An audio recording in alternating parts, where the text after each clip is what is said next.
Wings of Wrath. By Frank Fasano.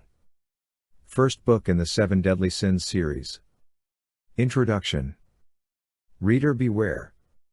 This is a very true, never trifle with the darker worlds, they never suffer fools. However, this introduction will not address the darker worlds. We will address the issues involving the pallium. The pallium, for lack of a better description, is the lobby, hence everything that you will find after is where the business really gets started. There are many stories of woe for people who merely entered the pallium form, those who have returned. A significantly fewer number of stories of people who returned from the darker worlds. There are many ways to find the breaches in the pallium, however you will learn none of them from me. Reader beware. I say reader beware because within these pages are secrets that are not meant to be disseminated. Be careful before you read any further. It is my hope that this text will help the reader avoid the darkness, however the fact that if you hope in one hand and well, you should get the point. My attentions aside, there are so many ways to find your way into the darkness that I can only avoid saying them directly, only reading between the lines will task you more than I wish. It is morning now, we are left with a fallen comrade who has given his life and very soul fighting for what he believes in. In his death he has been damned, leaving us with a great quandary. Joe is now cursed. Only in his earthly damnation he has become the protector of this city from all things that go bump in the night. I have not expressed my feelings to the others that perhaps we should not free his soul yet. The other damned are feeling the city just like rate from a sinking ship, or have become trapped under the city in the bowls, caverns and sewers beneath. For some inexplicable reason of metaphysics or quantum mechanics he cannot enter. I truly long for our friend's soul to be free, only I fear for the reaction from our adversary. They have been left starving beneath the city. The city's very name sounds like the Chinese word Taiping, that means quiet and peaceful. I am afraid that it will become anything but if we discharge our reluctant guardian from his dark vigil. There are the questions that haunt my repose, leaving me longing for clarity in my decision. The path we choose is never as easy as it should be.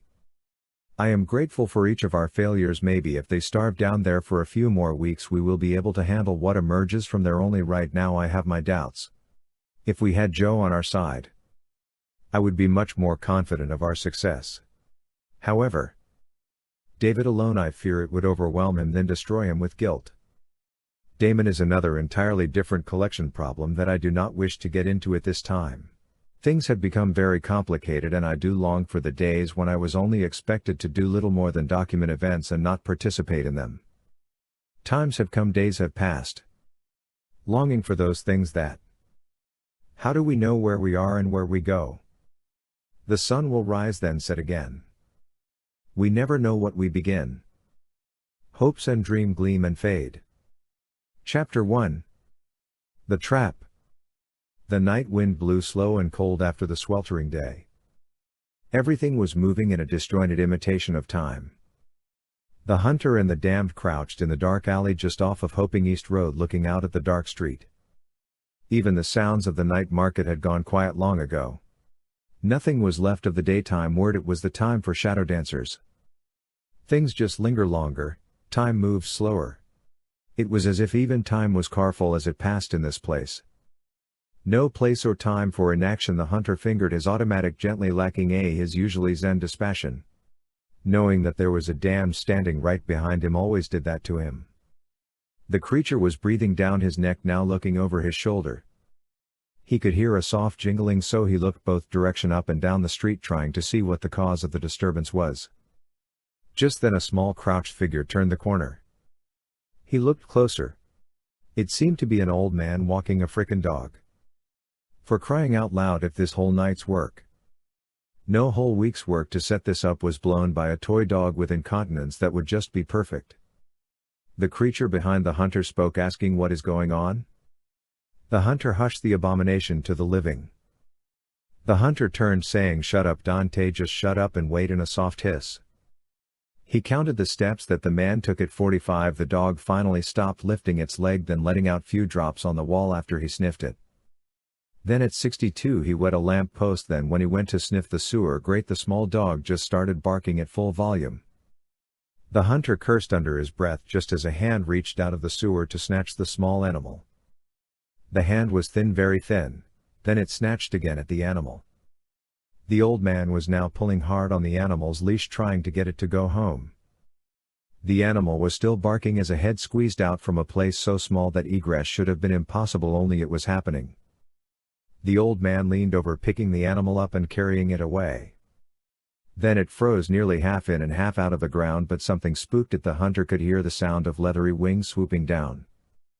The old man had picked up the dog, now doing his best to run. He made it to the corner without looking back even once. The hunter spoke to the creature that was behind him saying, "Dante, get ready." The creature was saying, "You don't need to tell me to get ready, I can tell it's coming, I don't need you telling me that." The hunter wanted desperately to just draw his .45 caliber Colt, then just empty a magazine into its human-looking face. He managed to refrain, but doing so was all the worse with every word that it spoke. Just then a shadow fell from the sky, attacking the creature that was now trying in desperation to get below ground again. It was slashing at with what looked like a blade made of shadow. The creature was in the middle of a scream when its head just fell away from its shoulders. The hunter smiled to himself as he took a breath, then running out into the street. It took every ounce of self-control that he could muster to not pull out his weapon.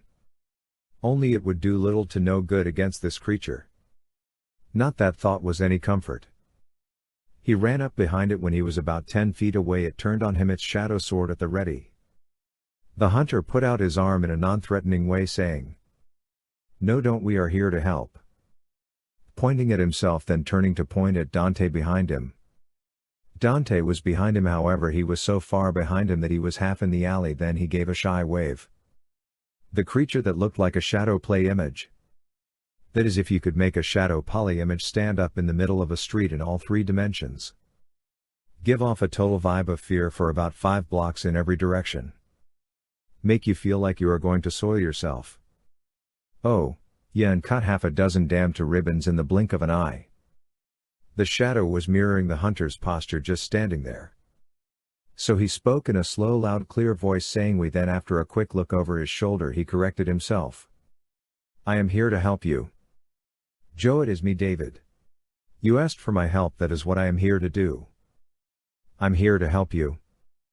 David reached over his shoulder, slowly pulling the colorful bag from its single strap.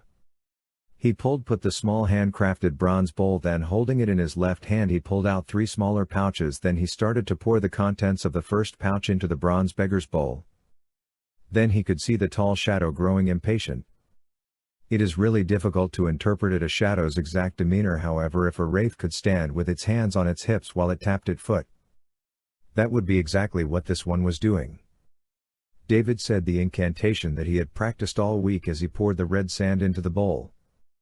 Then wraith that had been Joe seemed to sniff the air, looking in all directions, then looked down at the sewer.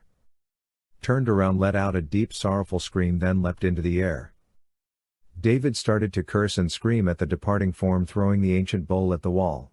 It was followed by a stream of expletives that even seemed to impress Dante. How am I supposed to use the bowl to pour out 3 symmetrical circles of colored sand while I chant an ancient mantra, then get the spirit to wear 3 sacred ribbons? When it is like his wraith has ADHD. He sat on the curb, then just started cursing again. He did not even notice that he now had audience. The large black dog had walked right up to David, then sat right next to him on the curb. The dog leaned to lick David on the ear. He stopped curing, then reached up and scratched the dog's good ear, saying, "Hello Moxie, how is our friend doing?" The dog's good ear stuck up straight into the air. David reached behind pulled out his pistol, then kicked the dismembered core out of the way. Then pointed it down in the sewer, squeezed off 4 rounds in a slow, steady rhythm. Each shot was punctuated by a loud inhuman scream. Then David extended his middle finger to the hole, saying, "Tell Patty I said hello." "Oh. Wait, we already killed him, never mind." The shuffling and dragging sound below him retreated into the distance. Then the dog relaxed, laying his head on David's leg. It was going to be another long week. Setting this up again. Dante exited the alley, then started walking in David's direction. Moxie's good ear stood up straight and David could feel a low growl. He reached into his back pocket, then pulled out a package of Chinese jerky that he had purchased at the night market just a few hours ago, feeding a big piece to the dog. Moxie's eyes were watching Dante suspiciously but was happy to chew on the dried flavored pork until something else happened. David warned Dante to stay back because Moxie had good taste. Dante laughed, asking, "What can a dog do?" David said, "Are you serious?" Then looking at the dog he said, "Moxie, bark." The dog swallowed the jerky, turned its head to face Dante. The dog let out a deep growl, then a single almost subsonic bark. Dante grabbed his gut as he fell to his knees. The damned creature recovered quickly, looking at the animal hesitantly with an expression on his face that said, "What the hell was that?" The damned creature saying, "What the hell was that?" David just smiled, saying, "Moxie is a little more than your average dog." The dog's ear and a half perked up and it seemed to turn its head, listening intently. Then, as if it locked into something, it raised its head, letting out a very deep call. The call was picked up in kind from all around. First howling could be heard in adjacent blocks, then from further away. In a few moments it seemed the entire city was reverberating with comforting choirs of man's protector.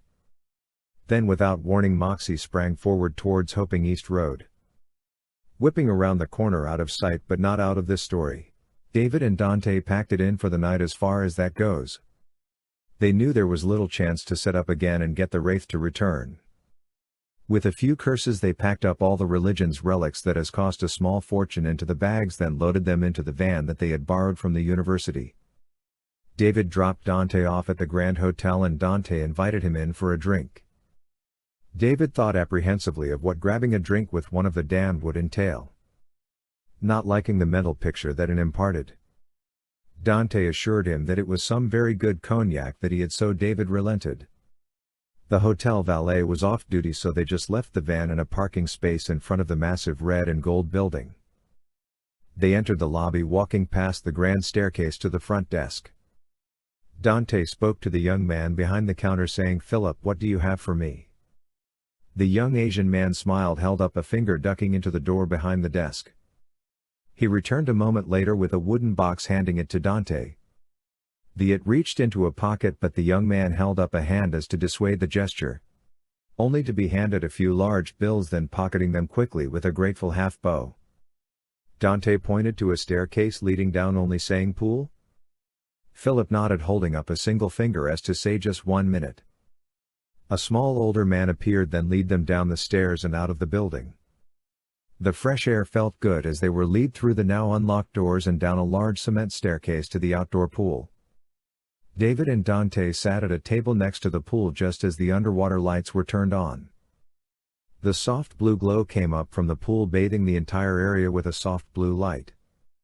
David watched the other man as he opened the wooden box, removing 2 glasses, then placed them on the table. Then he removed the large black bottle from the box, cutting the red wax with a knife that he took out of his pocket. Dante smiled at David, saying, "We need to let it breathe. I think the rule of thumb is 30 seconds per year, so let's give it a few minutes." David cleared his jacket from his holster. They both watched the bottle as the silence hung pregnant in the air. Silence was a tool that David was comfortable waiting for the other person to fill it. Dante took the bait, offering, "I get the feeling that you really don't trust me." Just then David received a text message, so he embraced the distraction for its perfect timing. He held up a finger as he checked his phone, reading the text message from June asking him where he was. He sent a reply, then looked back at Dante, answering, "No, I do not trust you further than I can kick a '76 Lincoln Continental." He continued, "I am suspicious of your intentions, not to mention what you are feeding on lately. I have to consider that the first thing I may have to do after we free Joe's soul is hunt you. I am also very curious why the Wrath is letting you walk around on the streets." Dante laughed, smiling at David's candor, then saying, "I think he is letting me live because we have a strong bond going back to our childhood." He let out a sigh, saying, "Only I can see the man I knew fading every time I see him." Just because a man is willed to lose his soul in the battle does not actually mean that he should. I don't think that I can explain everything that he did for me when we were growing up. My mother taught French at the City University of New York, and my father was a lawyer of questionable morality. He had his license to practice suspend about a dozen times and took these sabbaticals from the law to taking up drinking as part of a long Irish tradition. He was a very bad drunk. When he was doing well, it was 3 vacations a year and presents. When he was not working, it was him sitting around the house as a grime wife beater, which most likely inspired his other pastime when he was drinking. Joe was my best friend. We slept over each other's houses almost every night. When my father was doing bad, I would want to escape to his home. He knew, just like everyone did when my father was on a bad binder. He would not let me sleep over those days. He nearly demanded to sleep over my house. I would step in front of my mother when my father was going to hit her. Joe would step in front of me. My father would try to throw him out of the way to get to us. Have you ever seen a 12-year-old child beat the hell out of a 30-year-old drunk? If you think that the wrath is vicious, you should have seen him by the time he was 13. He and my father would destroy the entire downstairs of the house. Joe would come out of the fight battered and bloody with a grin on his face that scared me. I remember one time that the police were called and it took 3 big cops to pull him off. Then he wanted to fight all the cops as well. It was a sight to see. Then the next day Joe's father would see the bruises. He would come calling to see what had happened. Joe would not let him tough my father either. In Joe's mind, the fight had been punishment enough. He made his father, who was a connected guy even back then. He was a street boss running 3 crews back then, so he could have made ruin my father and worse if he wanted. But he didn't. Every time my father was drinking too much, some very polite men would remind him that Joe's father was taking an interest in not only him but also his family. My father would straighten out for a while, only there would always come another problem. My father thought wrongly that running numbers for the Irish would protect him from Joe's father. It never really mattered because Joe could not care less. That is only one of 100 times that he stood up for me. I owe him more than I could ever repay. David still seemed not to understand.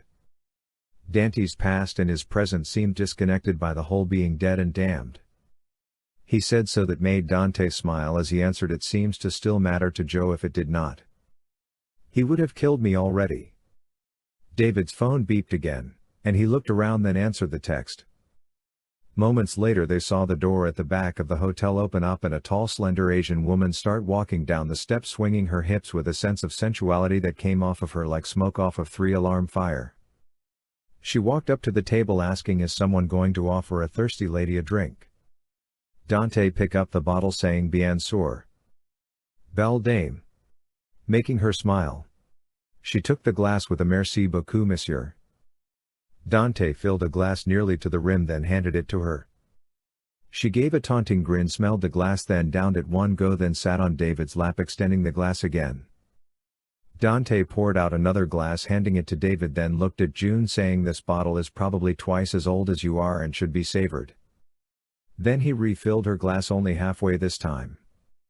If the first drink was a test, she must have passed based on the look he gave her. He removed a third glass from the box, pouring half a glass for himself. She looked at the 2 men saying, "What is this, a party or a wake?" David smiled saying, "It is a bit of both, in matter of fact." She turned to look at David asking, "So it is done?" David shook his head saying, "We could not even trap him. I don't see how we will ever be able to make that ritual work. It just takes too long to do that trapping ritual with all the frickin' pots, sand and chants."